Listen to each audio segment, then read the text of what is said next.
Alright, now I'm replacing the clutch on the truck, and this video is just to show you this jack that I used to put the clutch up. That way I don't have to lift it up.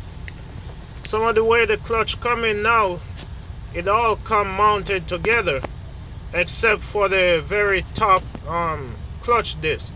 All the rest of them mounted together, and it's really heavy.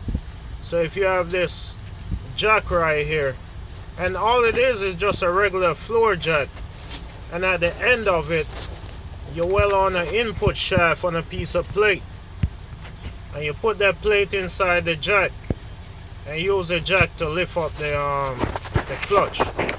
That way you could put it up there, and once you secure the bolts you could take the jack out and then you put the transmission up. This one way to put up the clutch. The other way is to mount the clutch inside the transmission, put everything up together, pull the transmission out a little bit so you could get to the bolts and tighten the clutch up, then tighten up the bolts on the bell housing. If you have the truck sitting on blocks or if it's on jack stands, it will be high in the air and the jack might not reach the height you want it to reach. In that case, you put a piece of board underneath the jack to raise it up, and then you'll be able to get that shaft into the flywheel.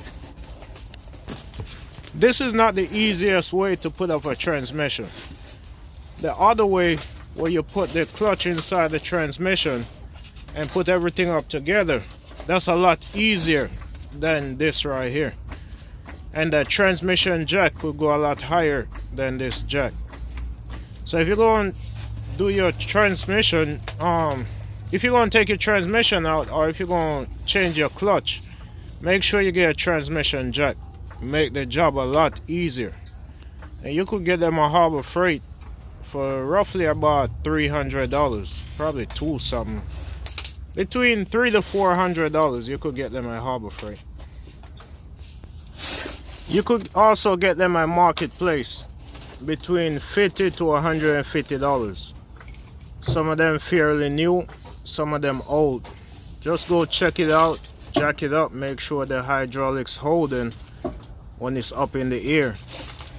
But you gotta be safe working with these equipments, man, because you're messing with a lot of heavy parts. When you get a transmission jack, check it out. Make sure all the moving parts work the way they're supposed to. And make sure the hydraulic pump not leaking, and it's also holding when it's up in the air and have weight on it.